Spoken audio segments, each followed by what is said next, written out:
What's happening, people? It is the Morning Night Live. It's me, and I'm here ready to go. And, if it wasn't, what am I trying to say here? There's so much crazy shit going on. And it's a little frustrating to watch. The violence that's going on around the country is, if I really spent the time to think about it, I could see myself getting depressed over it. And I just got to think, what is it going to take to end the madness? But I think it's all part of a plan, obviously, to create havoc, wreak havoc, destroy institutions, destroy whatever can be destroyed. But I got a feeling that not even a feeling. I know that people are beginning to lose patience with this bullshit. And I got a feeling, and it's not a good feeling, that it's going to get uglier soon. And nobody's going to like that. Now, well, let's do this. I'm going to get deeper into this after I play the intro. Johnny.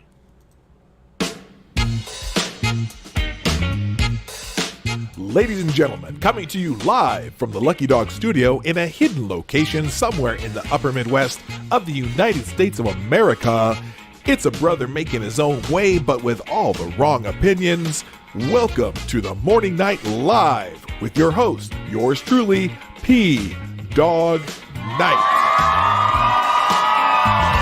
And stop the music. Good morning, everybody. I am your host, P. Dog Night. Welcome to the Morning Night Live. And it's, what's today? Tuesday, July 7th, 2020. The 367th episode of the Morning Night Live. Now, something weird's happening here. Usually, I see what's happening. Did my chat freeze? Maybe not. Anyway, so today I am just going through a bunch of articles regarding protests and just the number of people being killed. And now that obviously the name of the show today is Not All, because the phrase we hear over and over and over again is Black Lives Matter. Oh, the chat froze for a little bit? Okay, that's why. Black Lives Matter. It's funny. I don't know, it's funny, but so we're driving up this weekend. We were, as many of you know, took our 4th of July weekend up in northern Minnesota, in the Pelican Lake area. And we're driving up there, and we're staying at our son's girlfriend's grandma's house. She's a delightful lady, her lake home. And we have to drive to the other lake because my son's girlfriend's parents' lake home is in another lake nearby. And so we're driving to the lake that they have a house on. And, it's about 20 minutes away. All these lake homes. This northern Minnesota, right? Northern Minnesota. Now, as we're driving, we're almost about 5 minutes to their home on a lake, and we're driving by some of these little lake cabins along the way.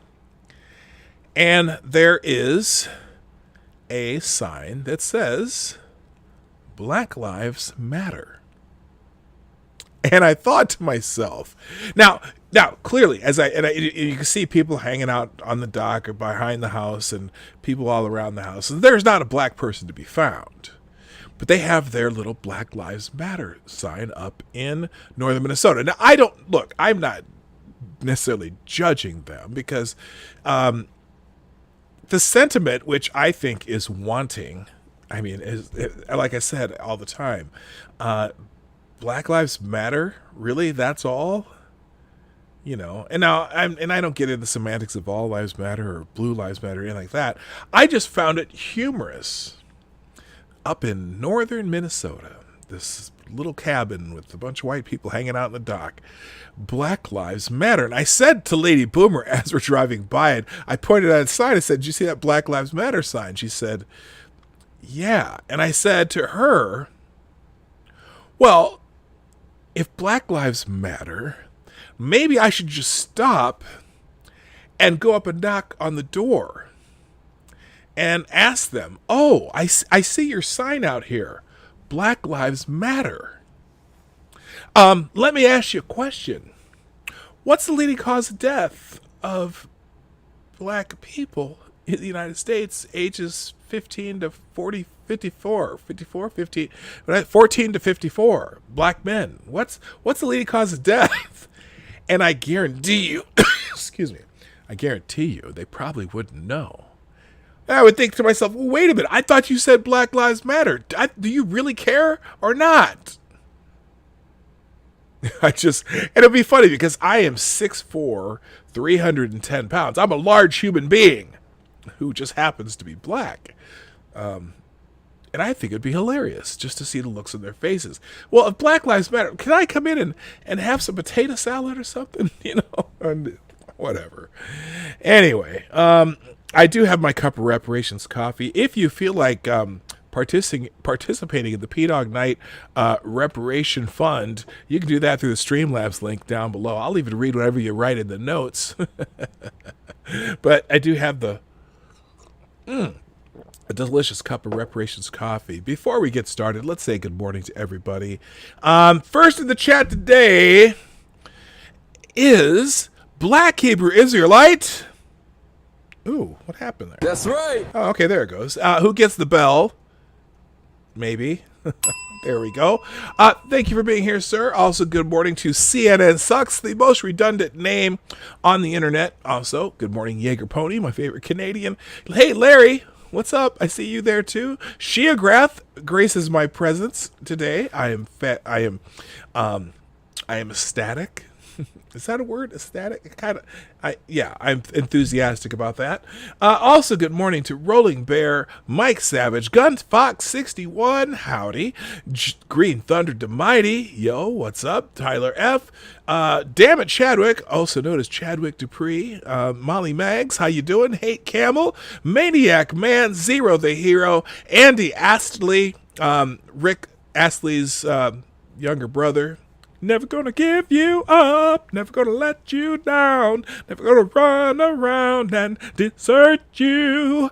Good morning, Sean DW, Cynical Lindsay, who else? Advocatus Diaboli, the Devil's Advocate, Kingslayer Damocles.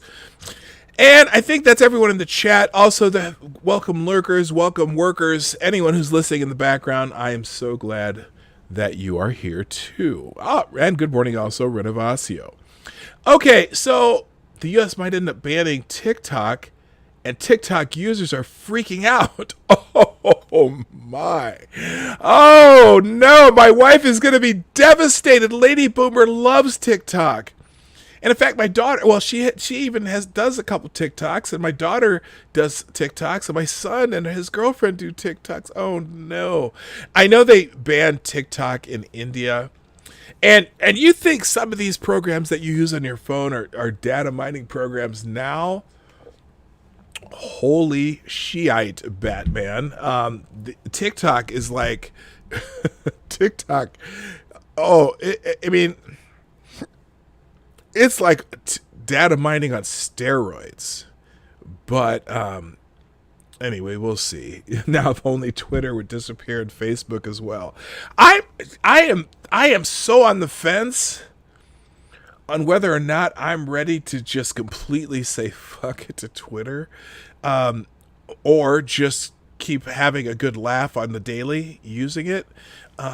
It's such a cesspool, but gosh, it's hard to quit it. Anyway, now I'm not, you know what? I'm just not going to have music today. I'm going to have a nice, quiet day talking to all of you.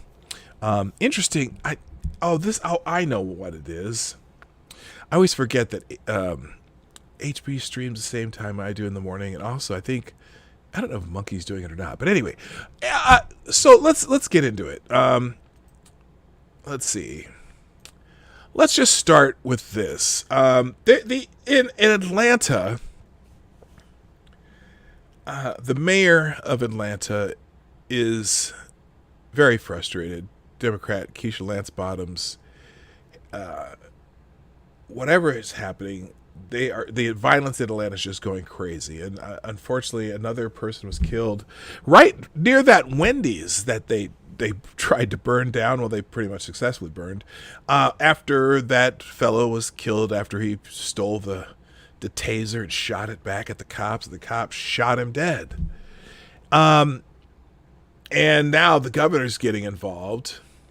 Georgia Governor Brian Kemp is going to deploy 1,000 National Guard troops to Atlanta after Democrat Mayor Keisha Bottoms fails to stop violence. That's a interesting way to put the headline. P-Dog on screen 1, HB on screen 3, research on screen 2. Well, there you go. I get at least a equal billing with HB. Awesome. Georgia Republican Brian Kemp on Monday authorized up to 1,000 National Guard troops to be deployed in Atlanta after the city's mayor, Democrat. Why did they? Oh, this drives me insane. When the headline is the same exact wording as the first line of the article, I don't know why they do this. Anyway, after Democrat Keisha Lance Bottoms failed to stop the escalating violence in her city, peaceful protests were hijacked by criminals with a dangerous and destructive agenda. Now, innocent Georgians are being targeted, shot, and left for dead, Kemp said in a statement. This lawlessness must be stopped and order restored in our capital city. I've declared a state of emergency and called up the Georgia Guard because the safety of our citizens comes first. This measure will allow troops to protect the state property and dispatch state law enforcement officers to patrol our streets. Enough with the tough talk. We must protect our lives, the lives, and livelihoods of all Georgians. Kemp's statement said the decision came after weeks of dramatically increased violent crime and property destruction in the city of Atlanta, including the 4th of July weekend, where over 30 Georgians were wounded by gunfire, including 5 confirmed dead. Wow, that's really rough. Kingslayer Damocles, how you doing? I think I said hi already. Also, good morning, Reese Donald, Mike Savage. I already think I already said that. Did I say hi to Mike already? Was Mike already up here? No. Oh yeah, you were here early. Duh. Okay. Well, my brain's not completely working. The Georgia Guard will provide support at state buildings, including the Georgia State Capitol, Georgia Department of Public Safety headquarters, and the governor's mansion. The statement said this aid will allow state law enforcement personnel to increase patrols on roadways and throughout communities, especially those in the city of Atlanta. The Atlanta Journal-Constitution noted that the order came after Kemp said he would take action if Mayor Keisha Lance Bottoms failed to do so, a move that highlighted the complicated and increasingly tense relationship between two of the state's most prominent politicians. Kemp tweeted late on Sunday night, this recent trend of lawlessness is outrageous and unacceptable. Georgians, including those in uniform, need to be protected from crime and violence. While we stand ready to assist local leaders in restoring peace and maintaining order, we won't hesitate to take action without them. And that's after a 53-year-old man was shot and killed near the burned-out Wendy's Wednesday night, just 24 hours after an 8-year-old was killed yards away. They're just firing at people. And these are the protesters who were blocking off some parking lot. And the guy, the kid, the 8-year-old died after they tried to drive into the parking lot, and the people just opened fire on the vehicle. And it's just insanity, man. The death of 8-year-old Sequoia Turner, who was killed on Saturday evening near the Wendy's where Rayshard Brooks was killed last month, drew national attention over the weekend. Enough is enough. Enough is enough, Bottoms said during a press conference on Sunday. We have talked about this movement that's happening across America in this moment in time where we have the ears and the interest of people across this country and across this globe who are saying they want to see change. We're fighting the enemy within when we are shooting each other up on our streets in the city, and you shot and killed a baby. It wasn't one shooter. There were at least two shooters, an 8-year-old baby. You want people to take us seriously and you don't want us to lose this movement, then we can't lose each other. You can't lose anybody. You just can't lose any. Holy shit. Cochran derailment in Arizona. 29 cars derailed. No injuries reported. Well, at least there are no injuries. Cleanup could take a week. Oh, man. That's messed up. And so when you say, when I keep hearing these words, Black Lives Matter, well, apparently not all. That's an internet edgy phrase, isn't it? Not all. If you're part of the protest and you kill another black person, not all. Maybe it should be hashtag all Black Lives Matter, but not all. Nope. Good morning, Katie did skate. And Sean DW. She continued, you can't blame this on a police officer. You can't say this is about criminal justice reform. This is about some people carrying some weapons who shot up a car with an 8-year-old baby in the car, Bottoms added. We got to stop this. We are doing each other more harm than any police officer on this force. Well, duh. If the leading cause of death of black men ages 14 to 54 is murder, ain't the police officers doing it? She continues, we've had over 75 shootings in the city over the past several weeks. You can't blame that on APD. So I'm just asking you, please honor this baby's life. Please, if you know who did this, please turn them in. These people are a danger to all of us. Well, good on Mayor Bottoms, but it's like, but I bet you're still thinking about, well, maybe they're not Atlanta thinking about defunding the police. I haven't heard anything about it down there, but that Black Lives Matter.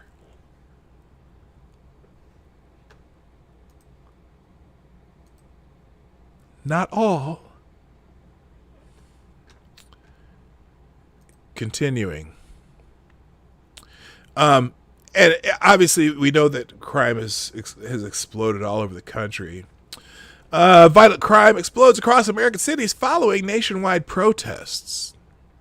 Violence has spiked in cities nationwide following weeks-long anti-police protest over the death of George Floyd. According, it's been 6 weeks since George Floyd died, and they've continued protesting every single day for 6 weeks.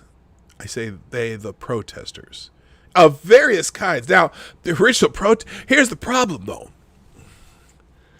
The protests or whatever this is has completely taken over. Okay, Black Lives Matter as an organization just wants chaos, and they're trying to have their little Marxist revolution. The dickheads who come around wearing all black, as in the Antifa, they just want to cause chaos. They just want to burn shit down. They just want to tear shit down. So the whole thing with the statues, we want to take down symbols of white supremacy. Except they tear down a statue of Frederick Douglass. Now it's funny because everyone on the Twitter was blaming that on white supremacists. No, the white supremacists aren't taking down fucking statues. That's just some dumbass who thinks it's a statue of somebody they have never heard of. It's a statue, so take it down. They fucking burned down a statue of an elk in Portland. A freaking elk. It's just sowing chaos. Good morning, Keenan. How you doing? Both New York City and Minneapolis have had over 100 shootings since Floyd's May 25th death. In Minneapolis, of course, we used to call, when I first moved here, we used to call it Murderapolis. In Los Angeles, the homicide rate rose 250% in just 1 week, and homicides in Atlanta have doubled since this time last year. Seattle's Capitol Hill Autonomous Zone, Chaz, led to a 525% increase in crime, including the death of 2 teenagers. They were black. Black Lives Matter. Not all. And they were killed by the... One of them was killed by the security in Chaz. Oh, my God. Black Lives Matter. Not all.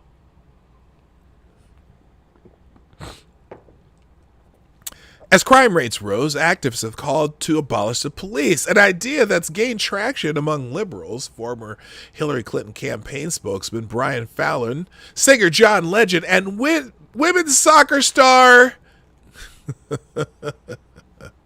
Megan Rapinoe. That's almost kind of an oxymoron too. Women's soccer star.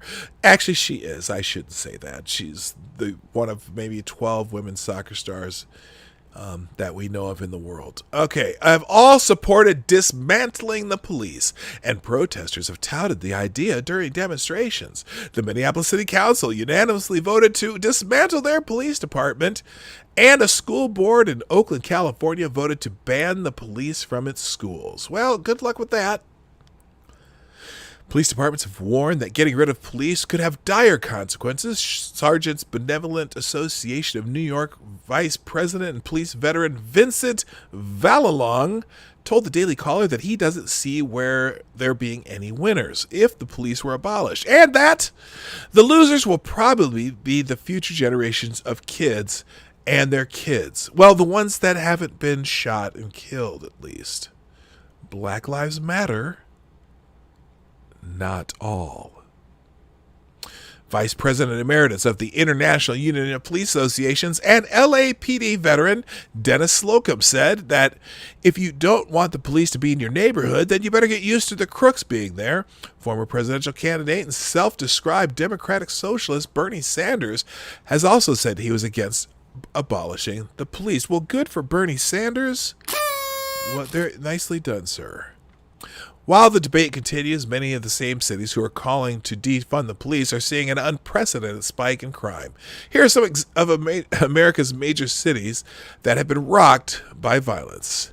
Minneapolis, the lovely metropolis in which I live. The city of George Floyd, the city where George Floyd died, saw weeks of protests and riots. Since Floyd died May 25th, more than 100 people have been shot in Minneapolis, an increase in violent crime that Police Chief Medaria Arredondo called a public health crisis, according to the Southwest Journal. So many businesses have been damaged in Minneapolis. Over 100 were vandalized in one night alone that fundraisers have been set up to help rebuild. Rioters burned buildings to the ground across the city, including the 3rd Precinct building of the Minneapolis Police Department, which was set on fire 3 days after Floyd died. Now, the other thing is our governor, Tim Walz, used to be a Congress, but now he's a governor, has asked the federal government for emergency disaster relief. Seems to be a disaster of our own making. I don't know that that's not a natural disaster, Tim Walz. That's not what FEMA's for. But, I suppose 9/11 wasn't a natural disaster either. So, but still, I know that the gut reaction is, you know what, Tim, how about you figure it out yourself? Even though I live here, I don't know. It's annoying. I just noticed, hey, Camel, hi there, by the way, gotta fight the elk supremacist. Yes. Oh, and also good morning to Donatella Slapafellow. How you doing? In Atlanta, between May 31st and June 27th, while the protests and riots continued, shootings and homicide rose. There was a 49% increase in the number of shootings and more than double the amount of homicides compared to the same time last year, the Atlanta Journal-Constitution reported. Meanwhile, rioters broke windows and set fire to police cars, spray-painted the CNN headquarters, and destroyed the College Football Hall of Fame. Your life makes me sad. Protests ramped up after Rayshard Brooks was shot on June 12th at a Wendy's by police after an altercation with an officer. Yeah, an altercation. Well, it was very calm and cool and collected until Mr. Brooks decided to fight them when he was arrested and then stole one of their weapons and shot it at the officer. Now the officer is being charged with murder. Give me a break. The protesters ramped up after Rayshard Brooks was shot. Okay, we already talked about that. The Wendy's where Brooks was shot was burned to the ground by rioters the day after the shooting occurred. Peaceful protests continued alongside violent ones leading up to the death of an 8-year-old girl on Independence Day. New York City, after coronavirus ravaged the city, New Yorkers took to the streets to riot and violent crime spiked across New York City. The number of shootings doubled in the first 3 weeks of June compared to that same time last year, with 125 shootings reported, according to the New York Times. Murder, burglary, grand larceny auto crimes all rose in June compared to last year in New York City. CNN reported murder increased 25% from last year, and in the 28-day period between May and June, the murder rate was twice as high as it was during that same time in 2019. NYPD crime statistics show, according to the report. Rioters attacked police stations and looted stores. The destruction was so bad in just the first week of protests that President Donald Trump criticized Democratic Governor Andrew Cuomo's response, saying that New York was lost to the looters, thugs, radical left, and all other forms of lowlife and scum. With his very gentle manner of making those types of statements. Good morning, Check Your Logic. Good morning, Cultist 4. How are you? Washington, D.C. protests are still continuing in the nation's capital after several weeks. Riots escalated into violence in Washington last month when people looted stores, set fire to the city, and spray-painted buildings. It's one of the many places that deployed the National Guard to help quell the protest. Protesters set up a Black House Autonomous Zone at Black Lives Matter Plaza. Daily Caller reporter Shelley Talcott was assaulted trying to film the area and was rescued by police. And the protesters were seen screaming at police officers. Now, one thing you don't notice there, though, the National Guard actually kind of quelled the protest in D.C., but there's still, the violence is up. And in Los Angeles, 4 people were shot in just one night in Los Angeles last month. The homicide rate rose 250%. And the number of shooting victims rose by 56% the first week of June, according to The Hill. Los Angeles is another city that's been rocked by looting, vandalism, and destruction. During the riots, the city set a curfew and arrested those who violated it, and also deployed the National Guard to try to control the chaos. Let's see. This is a video where what is this? Business owners facing off with looters who descended on the city during protests. Okay, that's this video here. Let's see here. Let's watch this. Maybe. Let's see. Okay. All right. Oh. Hold on. Let me flag them back here. They're driving past us. Oh. Stop. Well, they probably just goes to show you perhaps how overwhelmed the police they're overwhelmed is right now. This is one of They have gone up and down the street. At least, okay, they're turning around.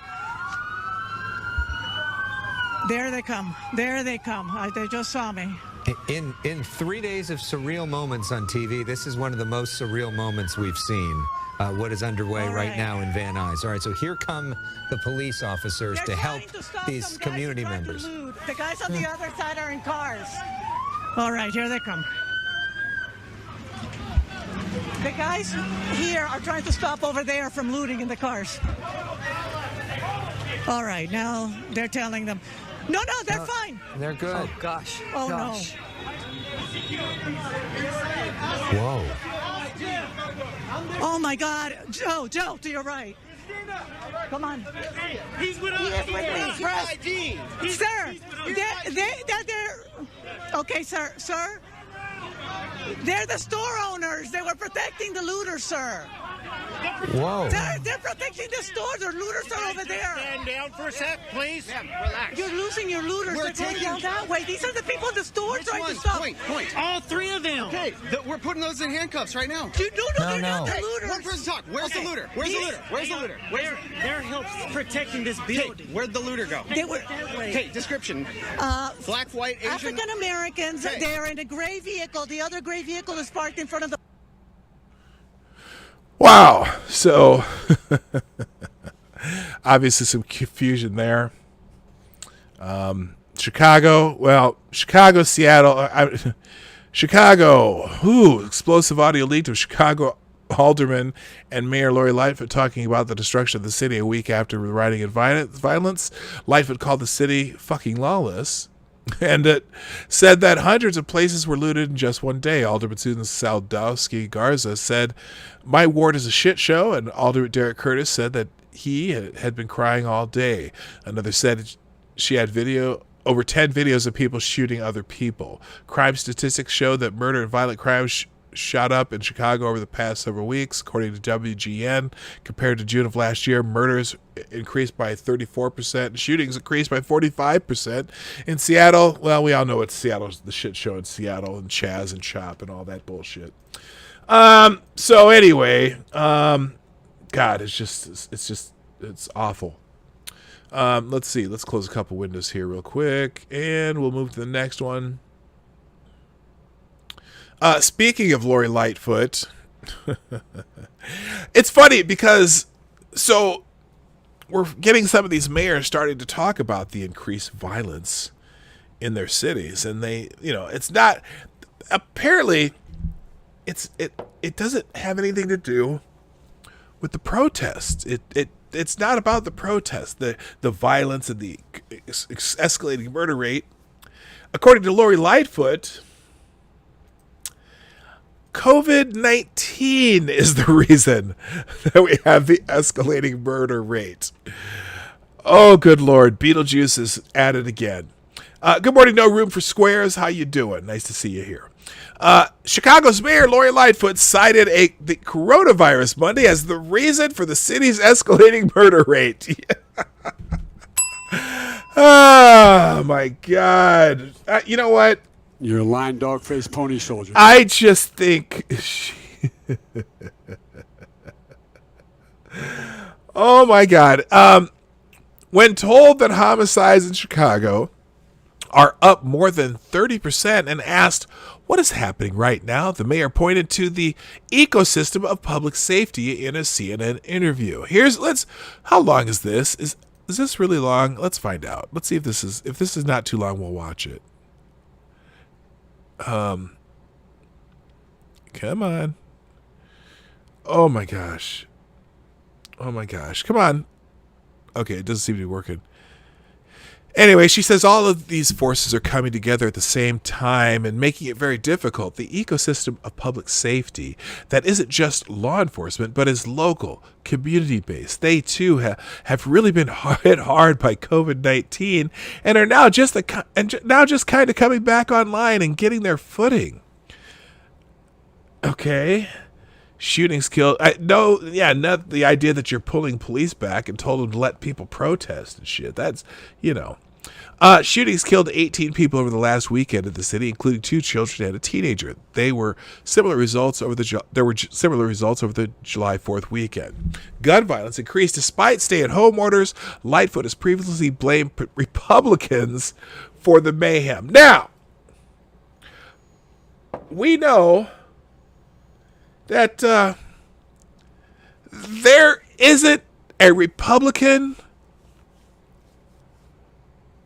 within 50 miles of Chicago that has anything to do with how the city of Chicago runs. Right? Good morning, MC. Hammer time. Good to see you. And also, Select a Boy. Yeah, boy. Yeah. She blamed Republicans for the mayhem. Lightfoot has kept a tight lid on the city throughout the coronavirus with a lockdown that threatened to have people arrested for attending parties. Now I've directed Superintendent Brown to order all police districts to give special attention to these parties. And this is how it's going to be, Lightfoot said. Yeah, it's all about parties. We will shut you down. We will cite you. And if we need to, we'll arrest you and we'll take you to jail, period. There should be nothing ambiguous about that. Well, how about we do some arresting and what's she say? We'll cite you, warn you, we'll shut you down, we'll arrest you and take you to jail. Well, how about doing that with some murderers? Because, Black Lives Matter. Not all. Anyway, she's a joke. And I am really interested in what the political fallout for some of these people who are up for re-election this year is going to be. I have no way of knowing how to predict this. You would think that the people would just say, in the immortal words of Elvis Presley, they would say, fuck it, and clean that shit out, right? I don't know, man. Meanwhile, in New York City, Mayor de Blasio has a similar mindset. New York City's de Blasio blames coronavirus for the city's violence. How dare! Oh, good Lord! But his own top cop blames de Blasio and his so-called reforms. She don't care about the killings. I just don't think so. New York's Bill de Blasio, Seattle's Jenny Durkin, and Minneapolis Mayor Jacob Frey seem to be locked in a perpetual contest to decide who's the nation's worst mayor. I like who wrote this? This is by Brian Preston. I like Brian Preston. He used to be with Hot Air. Just what it looks like. One has the edge, one of the others steps up and delivers more incompetence. Frey allowed the rioting to start. Result? Mayhem and murder. Durkin let the rioters create Durkistan, or Antifistan, or the Soviet Union, by taking over and squatting in downtown Seattle. Result? Mayhem and murder. Now de Blasio is blaming the surge in New York's violence on coronavirus. But wait a minute. I didn't think the rioters were affected by coronavirus. Seriously? I want to... Okay, now de Blasio... Okay, here's de Blasio. I want to talk about what happened this weekend. Many were out there celebrating. But we saw too much violence, and we have a lot of work to do to address it, de Blasio said, while adding that there's not one cause for something like this. This is directly related to coronavirus, de Blasio said, according to Fox News. This is a very serious situation. As we're getting into warmer and warmer weather, we're feeling the effects of people being cooped up for months. The economy hasn't restarted. We have a real problem here. Well, I'm not soy mal. Yeah, that's funny. I don't necessarily disagree with this sentiment 100%. Certainly, the lockdowns, people being frustrated and just losing their minds coming out of that is a minor factor of maybe what's going on here. But to go to that first, holy shit. Anyway, celebrating America is bad. Protesting America is good. That's not subtext. It's just de Blasio's thinking. His honors hit the streets and marched with the protesters, ignoring the probability that the protests could spread the virus. But if you went to the park for a family cookout to celebrate the 4th of July, you're bad. And if you're a Jewish kid who wanted to play at a playground, well, de Blasio locked the gates. New York's murder surge predates the 4th of July, tracking pretty well with de Blasio's bail reform. And again, with defunding New York's finance. Yeah, the bail reform deal where they're not doing bail. So if you get committed for or arrested for a crime, they kind of got rid of the bail for most crimes. And so people just get let back out. Anyway, New York's top cop is having none of it after diplomatically agreeing that the city's surge in violence has several causes. NYPD Chief Terrence Monahan offered different and more direct causes for the increasing violence, including de Blasio's bail reform. Here is Mr. Monahan. He says, a lot of different individuals are on the street that should not be on the street, Monahan said Monday, noting that inmate releases from Rikers Island due to COVID-19, bail reform, and newly imposed ban on chokeholds contribute as well. I still don't understand why they were letting people out of Rikers. Yes, well, of course, when this first started, everyone thought that getting coronavirus was a death sentence, so maybe that's why. He continues, it has our cops hesitating to enforce some of those quality of life issues, he said, noting that police do not have a problem with the ban on chokeholds, but that other language in the new legislation makes it difficult for officers to make arrests, including using their knees on a suspect's back. The animosity towards police out there is tremendous, Monahan said. Just about everyone we deal with is looking to fight a police officer when we make an arrest. So it is vital we get communities together supporting and speaking up for police. The animosity dominating New York and dozens of other Democrat-run cities across the country. De Blasio and the city council authorized cutting $1 billion with a B dollars from the city's police budget. That move was so wrong-headed. Even Governor Cuomo mocked him for it. Cuomo has no leg to stand on after his COVID nursing home policy did so much damage, though. So anyway, yeah. So mayors are just going to blame it on coronavirus, right? Let's move on. And another Democratic-controlled city, Rochester, New York. It explodes. 13 shot, 1 stabbed, cop assaulted while tending to a 16-year-old shot in the face. Over the July 4th weekend, 13 people were shot and 1 person was stabbed in the city of Rochester, New York, where there is a population of roughly 206,000 residents. That's not that many. During the violent weekend, several police officers were assaulted as they rushed to tend to a 16-year-old shooting victim. The terror in the Democratic-controlled areas comes to the... Excuse me, I'm sorry. Okay, I need to get more sleep. I need to take a sip of my coffee. During the violent weekend, several police officers were assaulted as they rushed. Okay, the terror in the Democrat-controlled area comes on the heels of a budget cut with the Rochester Police Department, effective July 1st. Yay! A busy July 4th weekend for RPD with 13 people shot at 10 different incidents from Friday through today. News 8 WROC reported on Sunday. 5 people have been arrested thus far, and there have been no fatalities reported at this time. I think that changed. I think 1 person died. So even in the smaller town of Rochester, they're having this issue with protests. Peaceful protests, yes, peaceful. They are absolutely 100% peaceful, and we don't have to worry about the protests at all. More violence. The grandfather of a murdered 11-year-old. This guy. I think it was in the middle of a police report, a news report.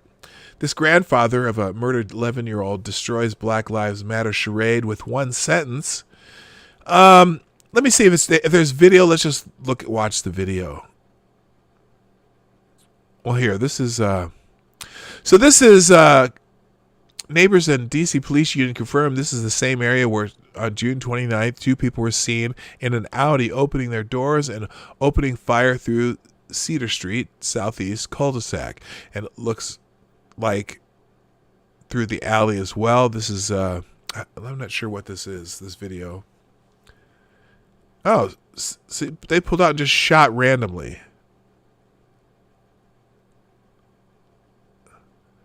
Well, that's just great.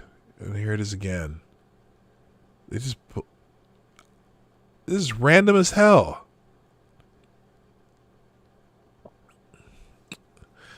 Oh, just fucking. That's just stupid. Oh, they got three camera. They got at least 3 camera angles of it. Wonder if they got the license plate off of that one.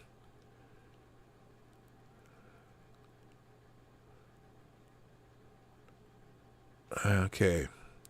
So John Ayala tells Fox 5 DC he's 11-year-old Devon McNeil's paternal grandfather. Of Ayala says his grandson dreamed of being in the NFL and that he's just tired of shootings in the community. He also mentions the Black Lives Matter protest in this part of the interview. Let's hear what he says. And everybody just saying they're just tired of the shootings in the community.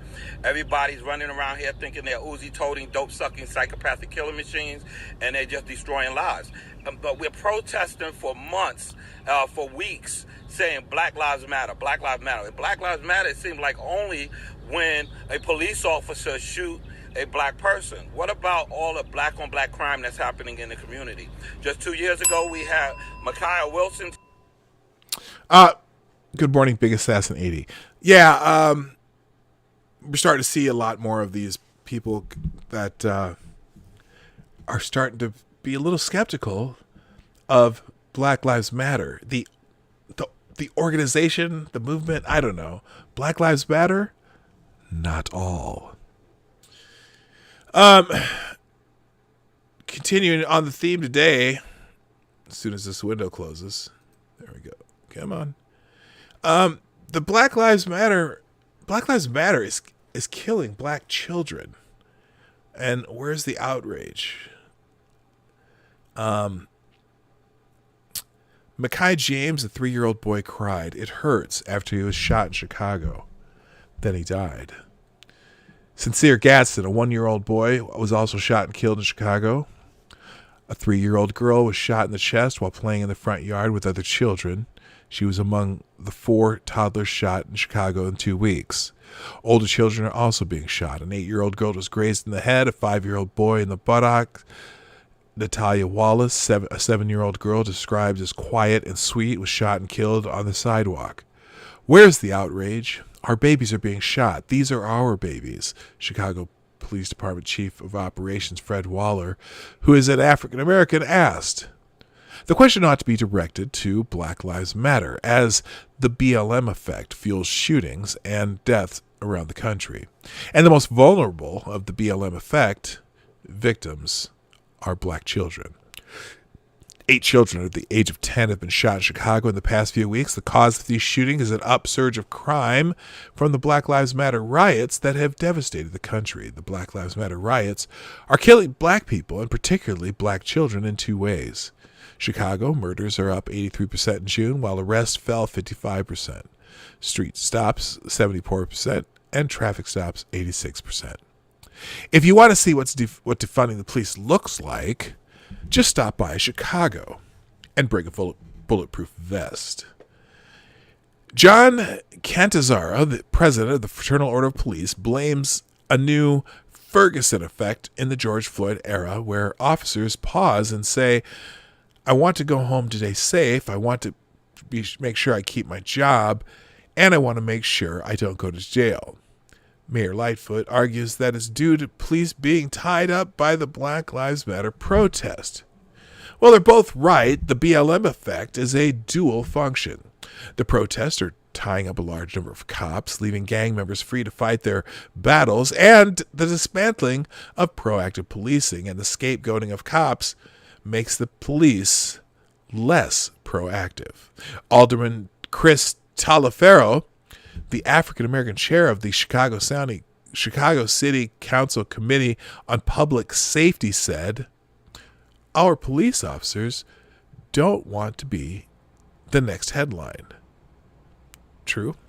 Even as Democrats around the country endorsed Black Lives Matter and championed defunding the police, Chicago's black political leaders rushed 1,200 cops to the streets for the 4th of July weekend. African-American Police Superintendent David Brown ordered sweeps of street corners for gang members and pleaded with the courts to keep them in jail for at least the weekend.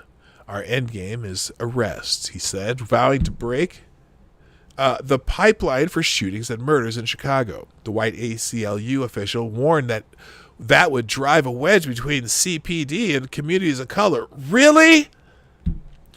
Well, is that not better than driving them to the morgue? Jesus Christ.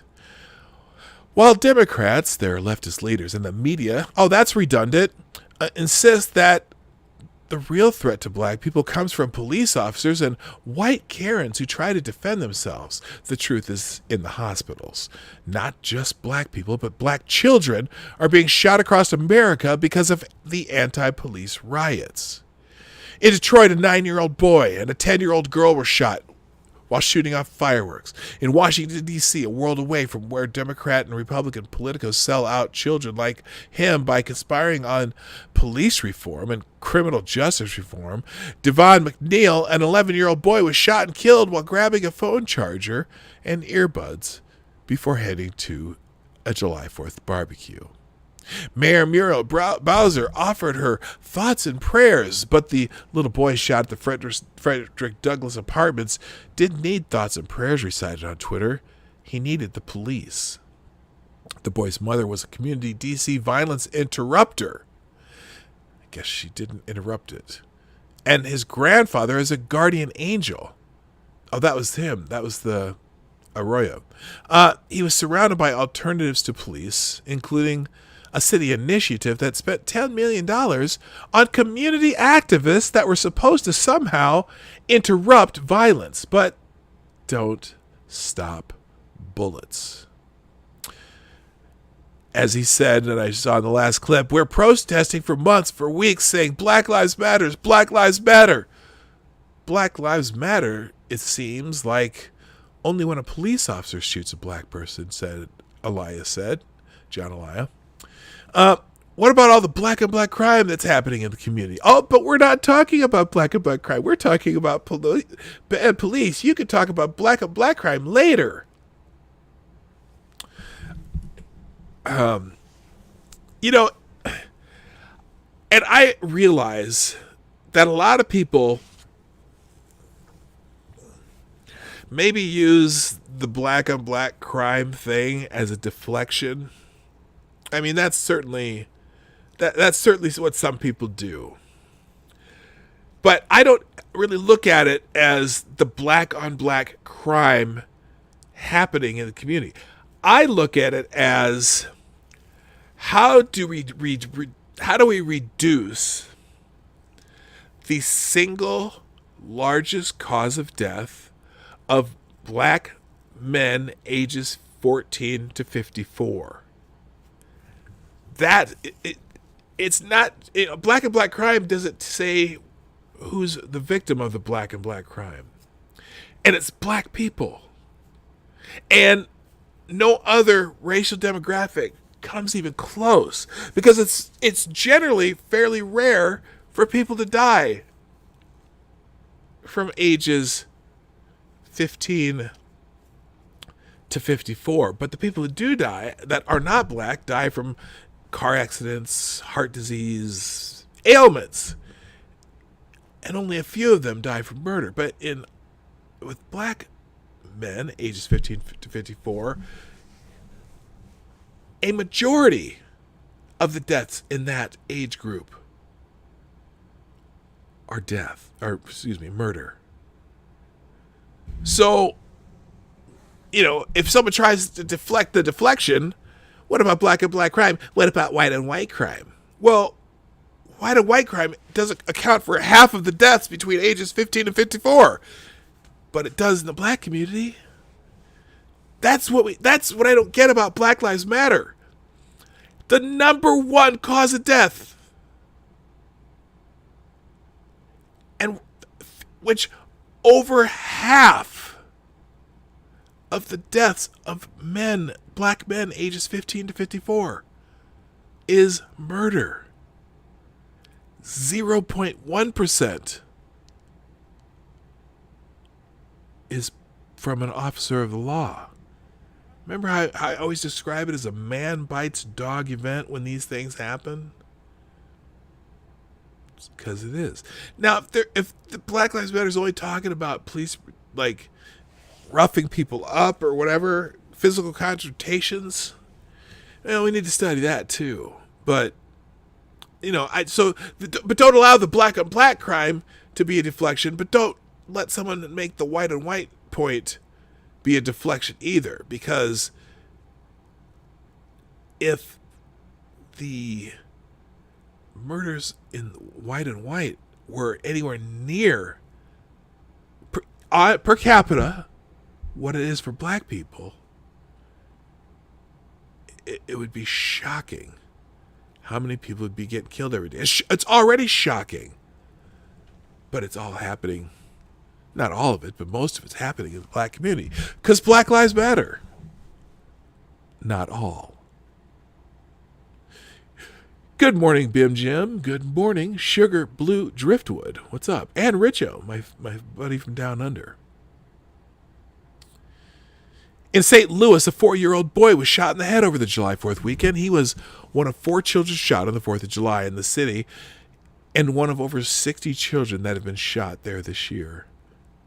St. Louis Children's Hospital ER has seen more children with gunshot wounds in May than any previous month in history. An 8-year-old girl was shot and wounded in July 4th in Cleveland. A 15-year-old boy was among 3 people shot in Boston in 24 hours. In Delano, California, 11-year-old and a 12-year-old girls were shot and killed at a party. The girls were Latino and their lives don't matter at the moment. But New York City, Treshawn, an 11-year-old boy, was wounded while playing outside his home.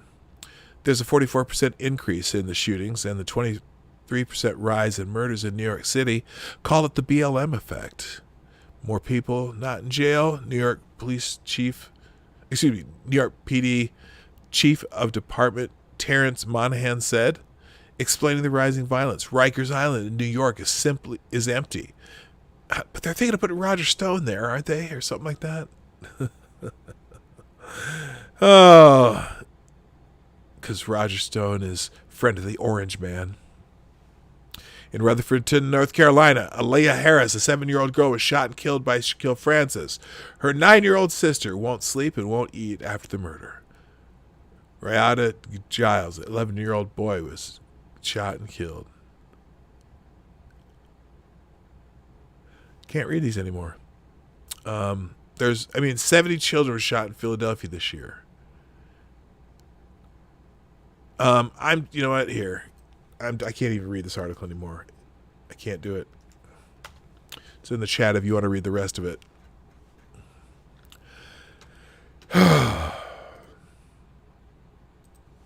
I think about... I read this and I think about my kids. And imagine, my son lives 4 or 5 blocks off of Lake Street, where all this was happening in Minneapolis. Now, it was farther down. He lives near the Uptown area, which got a shooting. There was a shooting 6 blocks north of where he lives in Uptown. Remember the shooting in the street? I can't remember. 11 people shot. I think 3 were killed in Minneapolis. We read about this about a month ago. I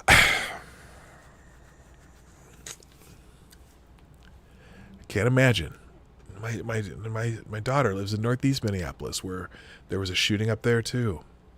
No, but I don't think the one near her house had anything to do with this, but certainly the one near my son's house did.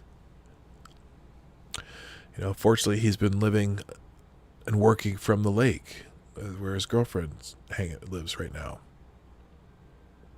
But he just signed a lease for a new apartment in that area. because it's a nice area to live in when you're in their 20s.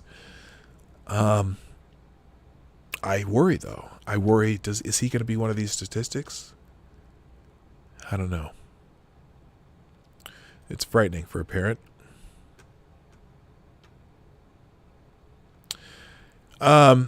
Ken Blackwell and Bernie Carrick, former New York City police officer,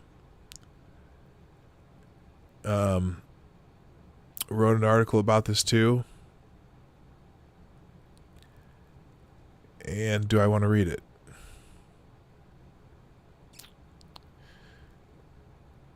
Well, let's see if I can get through it. I'm running out of time here anyway. Hang on a second. Let's do this. Oh, the cover shot, my thumbnail, was a picture of a dad and a daughter who were walking across the street in the Bronx. Broad daylight. Car drives up. Arm comes out. Gun. You see dad fall to the ground. Daughter ran. And he was shot dead, right? Broad daylight in the Bronx. In Alexandria Ocasio-Cortez's district, who thinks that the $1 billion that the New York City Police Department is cutting from their budget is just cosmetic. It's not enough. They're just shuffling money around. They're just, it's not enough. They need to cut more. FTP. Anyone remember that song? FTP, fuck the police. Fuck all these assholes killing people. And this is a weird one. I'm going to skip it. It's another one on lawlessness in America. I'll put it in the chat. You can read it from the American Thinker. It's a good article. I'm kind of out of time for reading more articles. Let's do this. Let's find out what's trending on Twitter today. Let's see what fucktree we can hear. Thank you, Kingslayer Damocles, for the first and top super chat of the day so far, who says, cops are just gangbanger who said, I want to do this legally. Well, I kind of beg to differ. And I know you and I don't see completely eye to eye on this. There are obviously reforms that need to be done. But obviously the dog bites man events are the ones that are getting amplified. If you only knew, if you consider how rare these incidents are. Yes, of course, every one that happens is getting amplified. But 3 in 10,000 arrests or attempted arrests, I should say, result in someone dying. 3 and there's been 350 million police interactions a year. It's not I don't know. Yes, there are some bad cops. Clearly, that asshole who killed George Floyd is a terrible cop. Should be in prison. Should have never been on the force to begin with. That we need reform. We do need a database of police officers involved in any form of violent altercation that are not. How many don't get amplified? Well, okay, so you have one of those situations where you have an experience with it. How many don't get amplified? I'm sure plenty don't.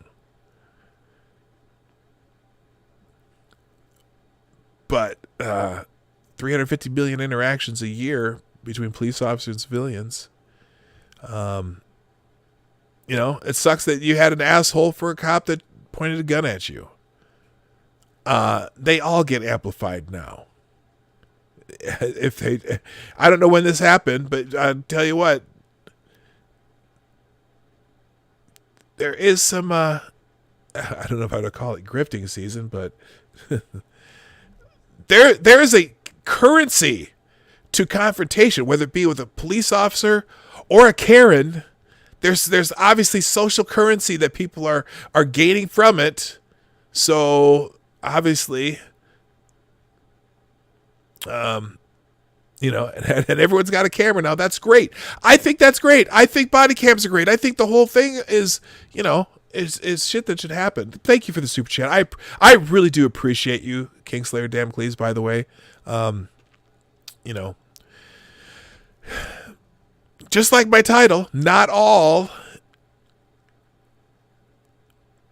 I hope you reported that. I don't know if anything came of it, but I hope you reported that. If it's just for a loud muffler, that's kind of weird. Real quick, thank you, Necrosol Collins. Thank you, Chi-Town J. Thank you, Hate Camel, for retweeting the show. Also, Cynical Lindsay, Jaeger Pony, for getting out there with your tweets before I even got mine out. I appreciate that.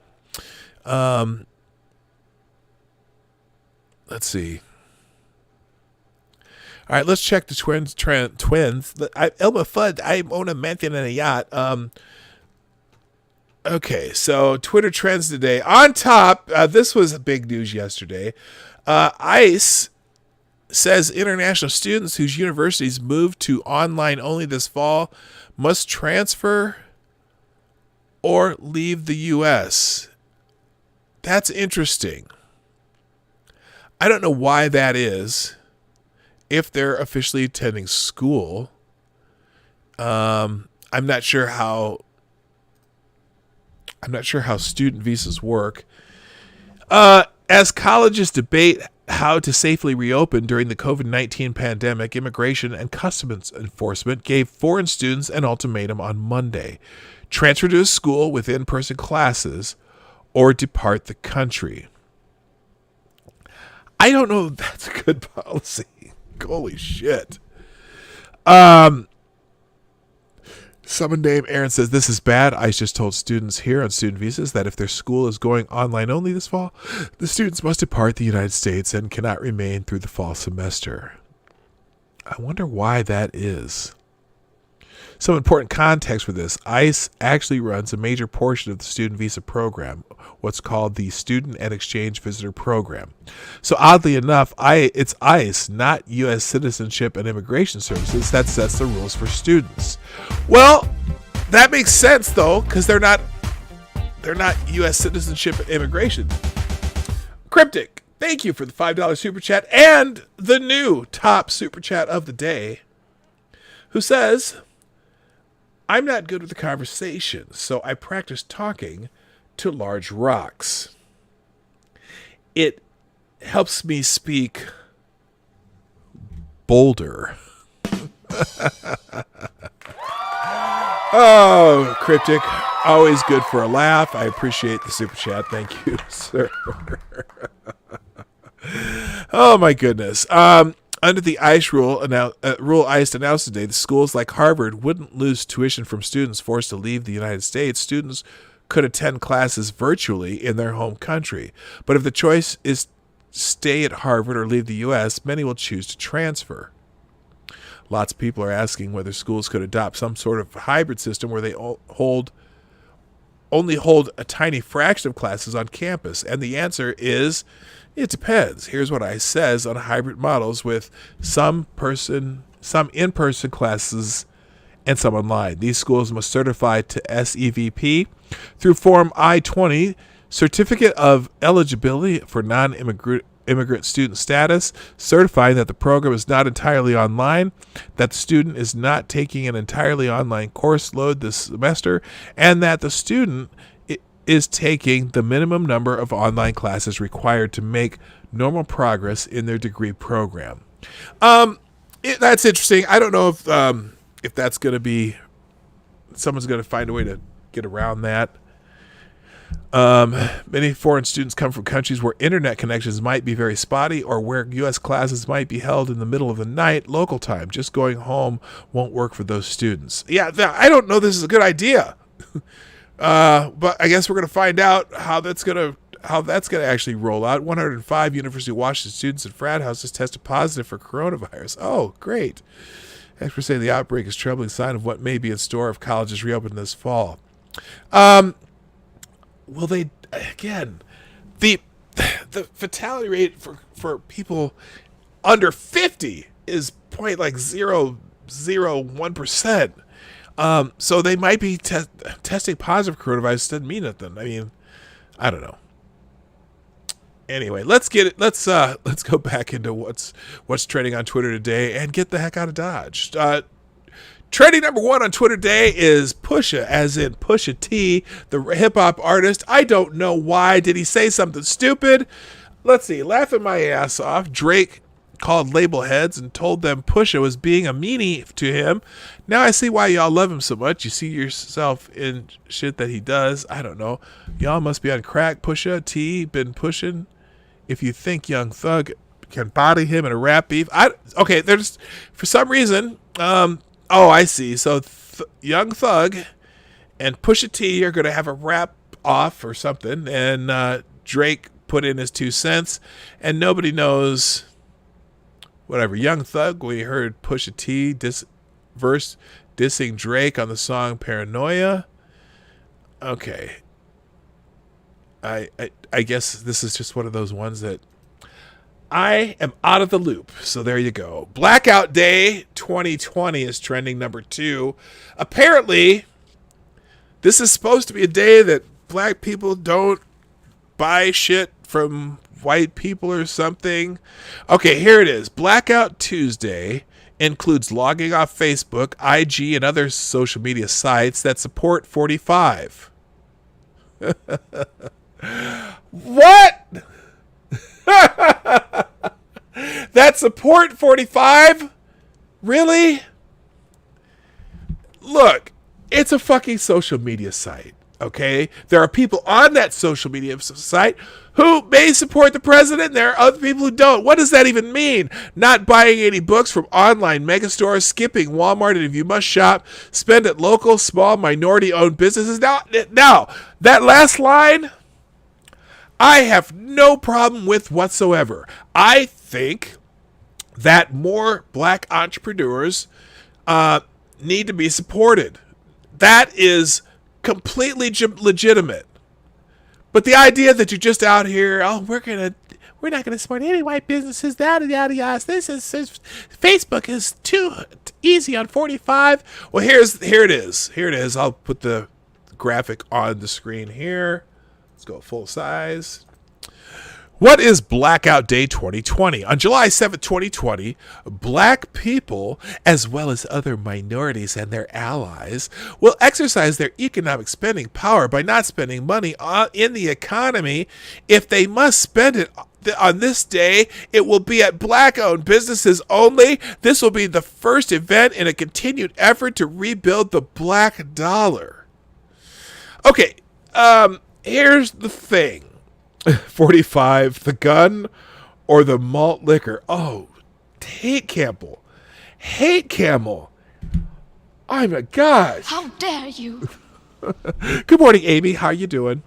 Okay, so the funny thing about these kind of one-day boycotts, what do you think happens the day before and the day after the one-day boycott? You do the math. Here it is. 6 alternatives to spending money during Blackout Day 2020. Oh, buy the shit you need the day before or the day after. Oh, but here's some other alternatives. Vote, New Jersey and Delaware primaries. FaceTime, call an elder. Wait a minute. Hold up.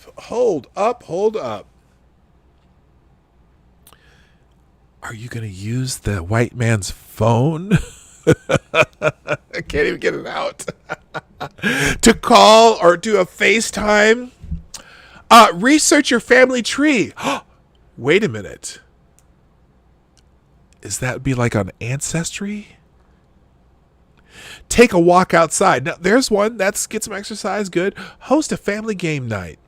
If you must spend, support black-owned only. Black power.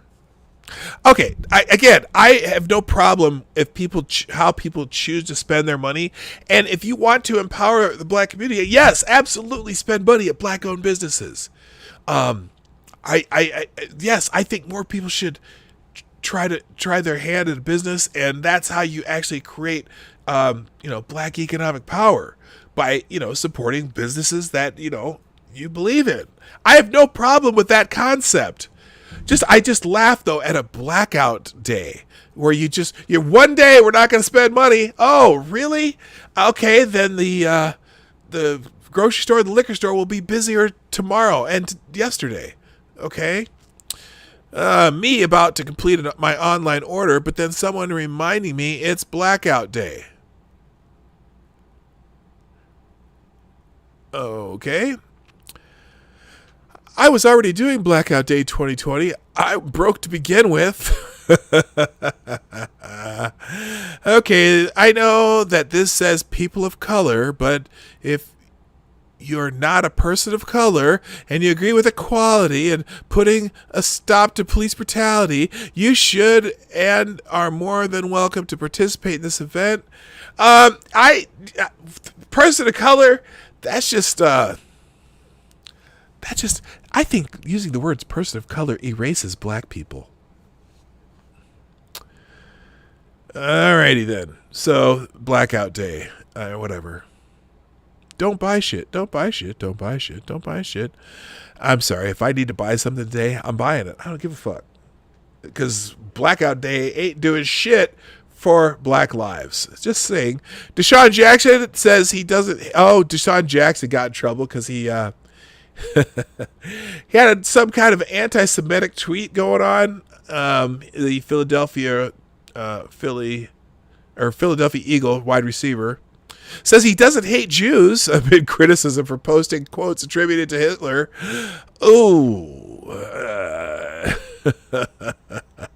A quiet offseason for the Philadelphia Eagles went up in flames late Monday night when star wide receiver Deshaun Jackson posted what many deemed to be anti-Semitic messages on social media Monday that he attributed to Adolf Hitler and other quotes and information attributed to Nation of Islam leader Louis Farrakhan.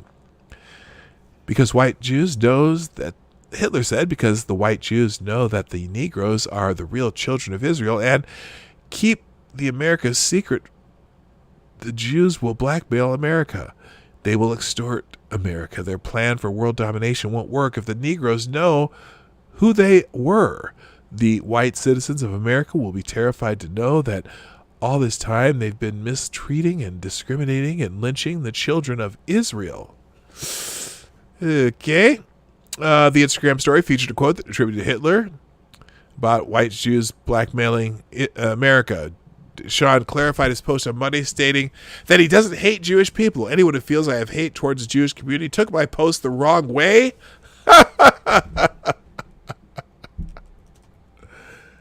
I have no hatred in my heart towards no one. Oh, actually, I have no hatred in my heart towards no one. Isn't that a double negative? Does that mean he hates everybody? I'm not sure. Okay, whatever. Deshaun Jackson, foot-mouth disease, or keyboard and ass degree, whatever, disease, whatever you want to call it. Student ban. Yes, ICE says international students whose universities move online only must transfer or leave the U.S. I think Congress could probably settle that. I don't know that that's necessary. What if they decide that the second semester they're going to have classes, live classes again?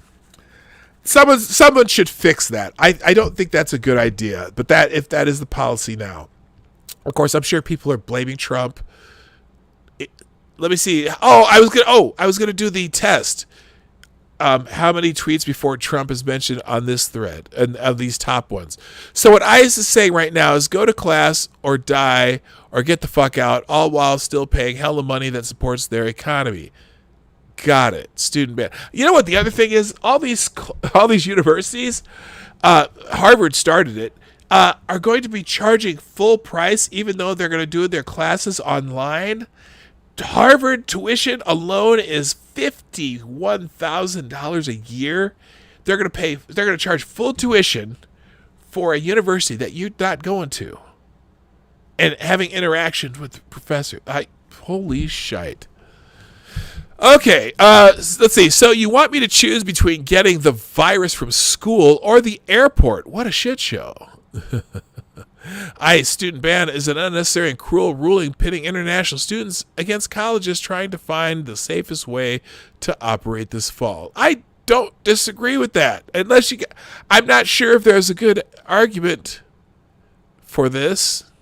Fuck ICE and fuck the student ban. It is a decision based solely on coercion, cruelty, and xenophobia. No, it's not.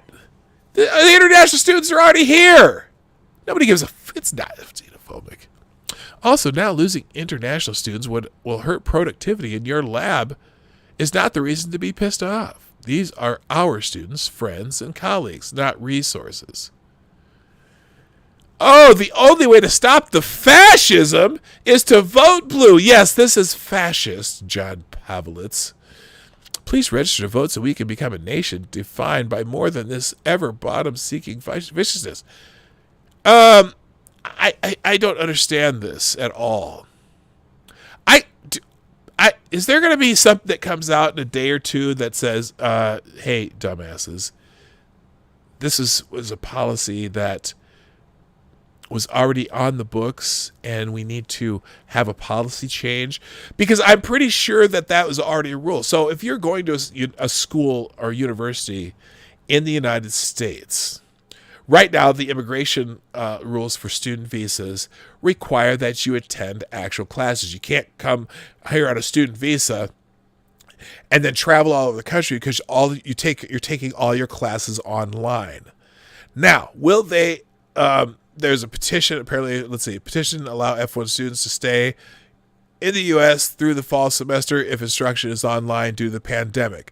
I think that is a reasonable idea. So it's just something they need to fix. I know that you can't, as a foreign student, you're not allowed to take all online classes. And that's why I said this. Now, someone going to change the rule? There's a good chance that'll happen. Let's move on. Let's see. Student ban Joe West. Who the hell's Joe West? Somebody baseball. Is that right? Joe West with shitty misinterpretation of the information before him, leading to a bad call and negative impact on people around him. Well, I never. Joe West, I don't believe in my heart that all these deaths have been from the coronavirus. He's not opting out of the 2020 season, even though he could do so with full pay. Apparently, I don't know what this means. Somebody named Joe West. Okay. If this game hasn't gotten to me by now, no virus is going to get me, Empire Joe West told Ken Rosenthal using the impeccable logic that has inspired so many terrible safe calls throughout the year. Okay, it's an umpire who says as umpires close in on a new deal with Major League Baseball. Okay, that's what he was saying. So he said, I don't believe in my heart that all these deaths have been from the coronavirus. Oh, well, he's probably right. Just saying. Anyway, he's not opting out of the 2020 season. Okay, he's a baseball umpire. And he's getting dragged all over the internet for it. Tuesday Vibes, Tuesday Thoughts will skip. Don Lemon is trending because he had an interview with Terry Crews. And here's a minute 52 of that interview. Don Lemon I'm going to guess that Don Lemon just cut him off over and over. Hang on. I get it. Oops, hang on. Terry, they want to kick you out. You're a high-profile person. You're writing things out there. You know you're going to get backlash. You know people are going to respond to what you're saying on Twitter. So I don't think you should be surprised by that. I have a skin as tough as an armadillo because of what I do, and I think maybe you should have done. Oh! Come on, Don Lemon. Come on, Don Lemon. You are the thinnest skinned motherfucker on the planet. You're lying. You're You're a lying dog-faced pony Yes, soldier. that too. Don Lemon's a bitch. But here's what I have to say. The Black Lives Matter movement was started because it was talking about police brutality. If you want, Oh, yes, that is why it was started. But the real people who started that movement were pushed out. In fact, one was killed. Look up Darren Seals in St. Louis. See, all the grifters ran in. The grifters and the Marxists and everyone who wanted to take that movement and turn it into something for their own agenda. Okay. The idea of Black Lives Matter lost its way a long time ago. Okay. And now, some of these protests are disguised as Black Lives Matter protests, but some were just a bunch of neo-Marxists and communists and anarchists, people who want to break shit, people who want to steal shit, people who want to commit violence. The actual Black Lives Matter protesters are losing their space, even though the name of the protests might still be Black Lives Matter. So fuck right off, Don Lemon. an all Black Lives Matter movement that talks about gun violence in communities, including, black communities, then start that movement with that name. But that's not what Black Lives Matter is about. It's not an all-encompassing. So if you... Oh, well, maybe it should be since it has such a general name. Huh, Don? Does that ever cross your mind? Does that ever start your own movie? You want to talk about the other deaths in the black community? We're talking about these man bite dog events where we can memorize all the names because they're so few and far between. What a fucker. Talking about if someone started a movement that said cancer matters, and then someone comes in and said, why aren't you talking about HIV? It's not the same thing. We're talking about cancer. So the Black Lives Matter movement is a... Yeah. But when we talk about breast cancer or pancreatic cancer, it's not unusual to hear people who want to talk about other cancers that may kill more lives. Okay, yeah, okay, you can get down specific. You can get it down to thyroid cancer, left-handed eunuchs. You can break it down that far if you want. Is it okay for someone else to talk about the rest of the cancers? Someone talks about breast cancer. Is it okay for someone to talk about the rest of the cancers? Yeah, it is. Okay, I get your point, Don, but you getting down to man bite dog events and taking over a term that seems pretty general. About police brutality and injustice in that manner, not about what's happening in black neighborhoods. There are people who are working on that issue, and if you want to start that issue, why don't you start it? Do you understand what I'm saying? But when you look at the organization, police brutality is not the only thing they're talking about. It's not, yeah. The organization, they're not talking about that at all. They're barely talking about that. They're trained Marxists. They're facilitating the taking of black lives, even if they don't intend that. Good God. I know that, but I agree, but that's not what the Black Lives Matter movement is about, Terry. It is. Black Lives Matter is about police brutality and about criminal justice. It's not about what happens in communities when it comes to crime, black on black crime. People who live near each other, You're not gonna black let him people talk. kill each other. Same as whites. 86. Oh, there it is. There it is. More than half of all murder victims in the United States are black. More than half of all murder victims. I'm not even talking about the perpetrators or the black on black. I'm talking about half of all murder victims in the United States are black.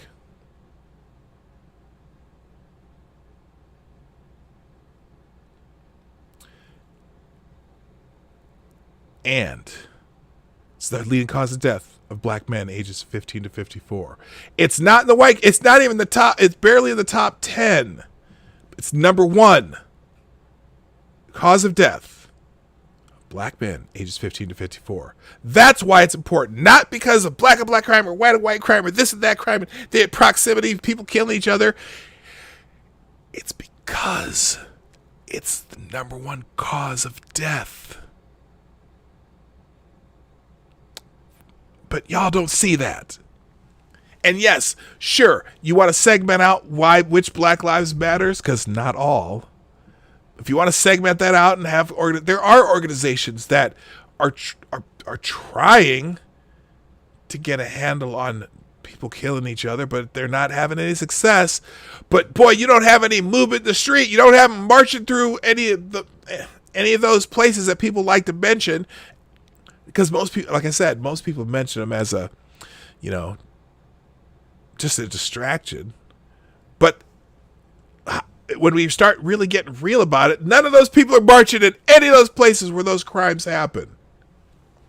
Maybe some people from the neighborhood, but nobody. You never hear them get mad about it. Not like the man bite dog event. Don Lemon. Fuck Don Lemon. 10% of white people are killed by white people because of proximity. Very true. It's the same thing with black people. But That happens in Oh, every shit, what the single hell I do? neighborhood.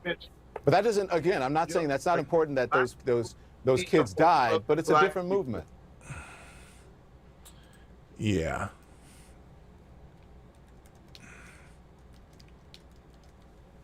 I know it's not Thursday, but there you go. So that's why Don Lemon is trending. Now, some people on the right, Don Lemon says Black Lives Matter, Black lives don't matter unless they're being taken by cops, and that you should start your own movement if you want to make black on black crime violence an issue. That's what Ian Miles Chong says. Don Lemon intentionally talked over Terry Crews when Crews started to talk about all the other things that Black Lives Matter stands for, which, FYI, is a lot. It has nothing to do with Black lives, that's for sure. In fact, there are 10 points. The 10-point reason behind Black Lives Matter, only one of the 10 points has anything to do with police violence. Did you know that? But when you look at an organization, police brutality is not the only thing they're talking about. And Don Lemon cuts him off. So a lot of these are the people, the way non-black folks are misinterpreting this Don Lemon clip on purpose is truly alarming. Misinterpreting?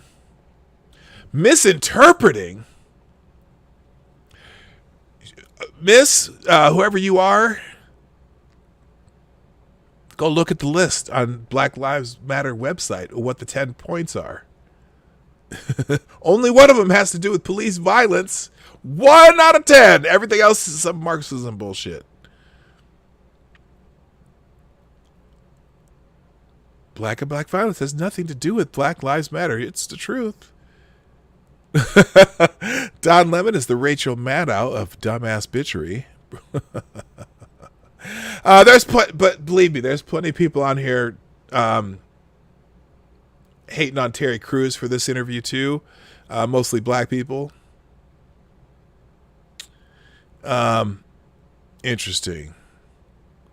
Now this one, Don Lemon schools Terry Crews on Black Lives Matter. BLM is about police brutality targeting black people and a racist president named Donald Trump who refuses to condemn the systemic racism that allows it to happen.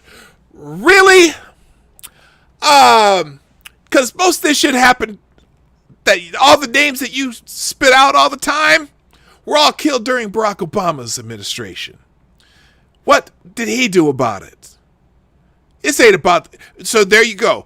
This one made it about the president, not black lives. Bitch-ass motherfuckers.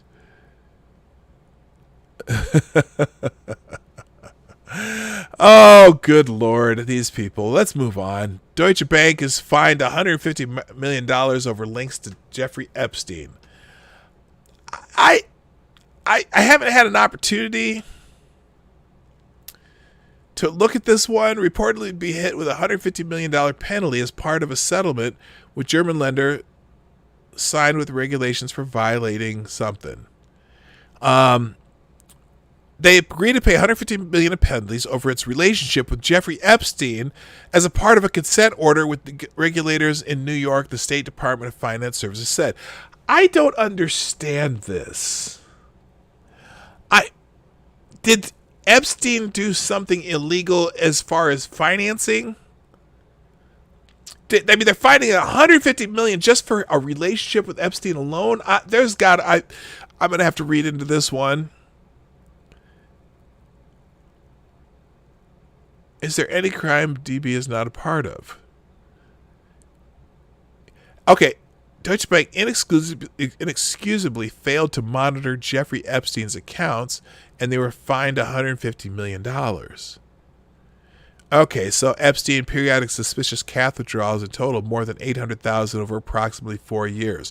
So they get fined $150 million because he had some suspicious cash withdrawals of $800,000. That's weird. I will look into this one. I guess I'll do this one later. That, you know what? I got a feeling it's obviously the Southern District of New York again. Obviously, that's probably a shot at Donald Trump more than anything else. That's why Deutsche Bank's getting scrutinized, because of its relationship with Donald Trump. Tucker Carlson and Tammy Duckworth are trending. Tucker had a Tucker Carlson says the reason the ruling class despises Donald Trump is because they can't control him. He also said something about Tammy Duckworth. And so Fox News host Tucker Carlson slammed for calling Tammy Duckworth deeply silly and unimpressive. And so she shot back, "Walk a mile with my legs." She's the one who lost her legs over in the Middle East. And so they're going to have their little back and forth. You'll have to watch it yourself. I'm going to skip Tucker. You can go watch. In fact, it's Tucker Tuesday. Watch Sinatra Says It's Tucker Tuesday today. All right, let's see. What'd I do there? I actually lost the trends here. Hang on. Let's see if there's anything else I want to hit before I go. Riley Cooper, that's an NFL. Costco's trending. Why is Costco trending? Is people saying not to shop at Costco because of the black thing? Oh, no.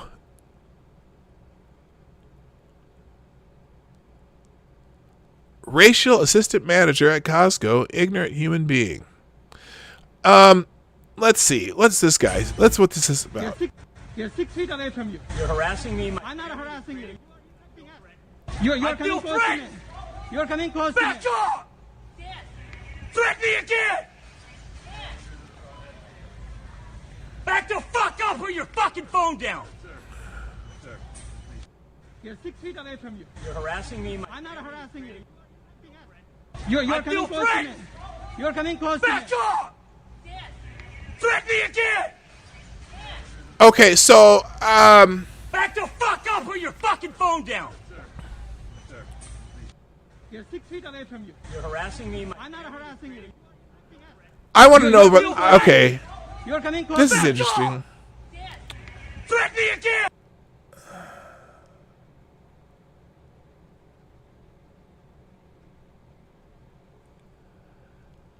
I don't understand. Okay.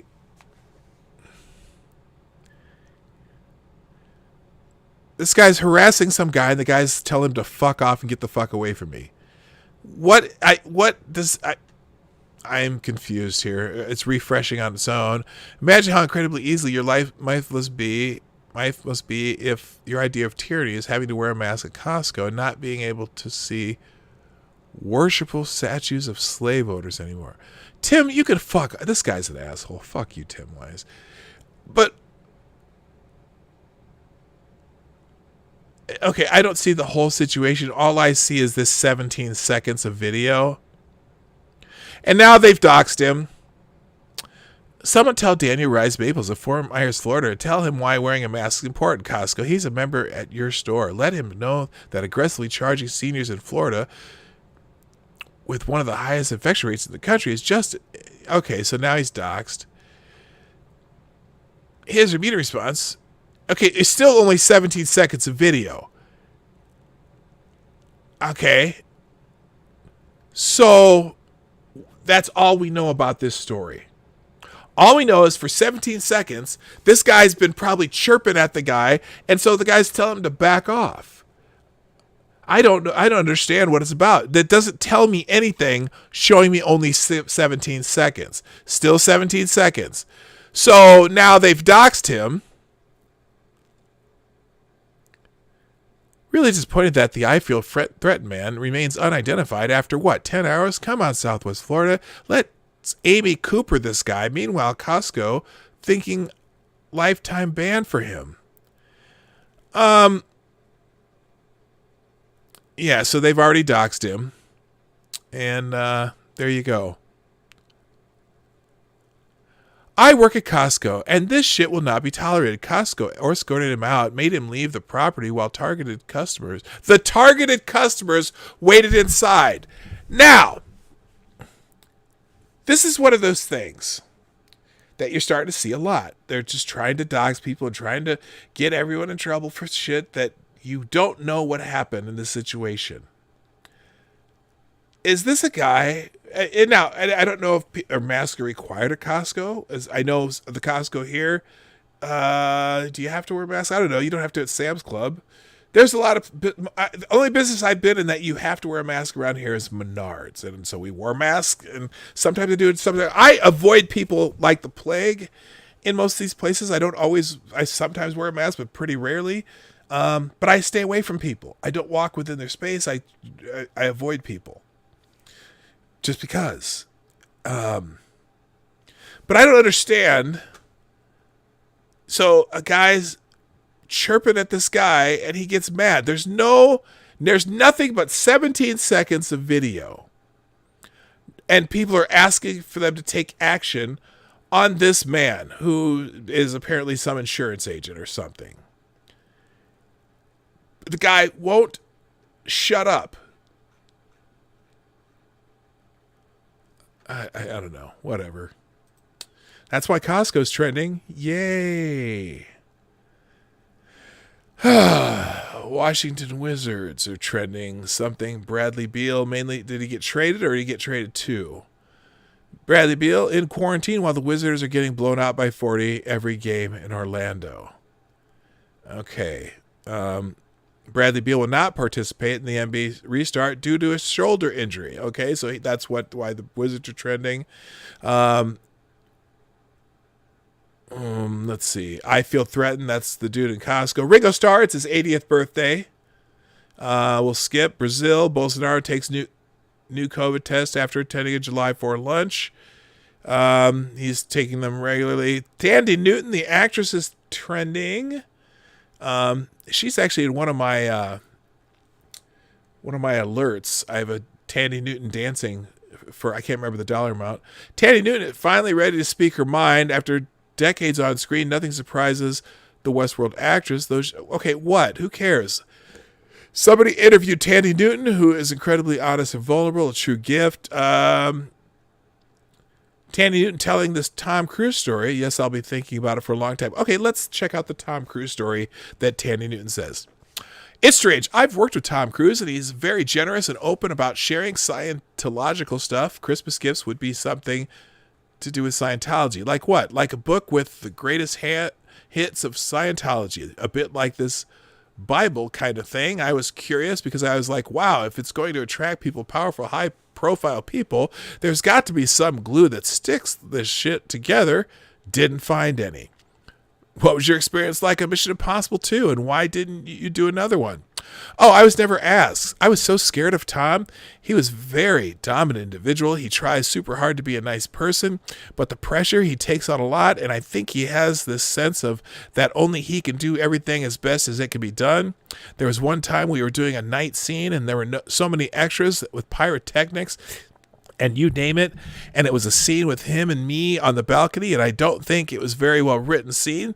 I get angry with him. We're frustrated with each other, and we're looking out over Spain. It wasn't going well, and John Woo, bless him, wasn't there.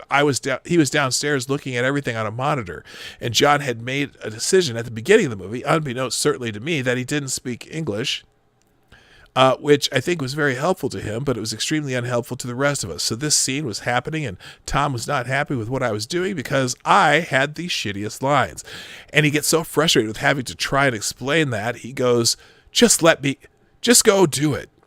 Let's just rehearse on camera. So we rehearsed, and they recorded it, and then he goes, I'll be you, you be me. So he filmed the entire scene with me being him, because believe me, I knew my lines by then, and him playing me, and it was the most unhelpful. I can't think of anything less revealing. It just pushed me farther into a place of terror and insecurity. It was a real shame. And bless him, and I really do mean bless him, because he was trying to be his damnedest.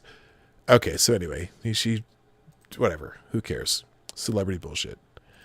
Okay, and moving on. Anything else interesting? No, I'm going to skip it because it's time to go. You know what? Thanks, gang, for being here.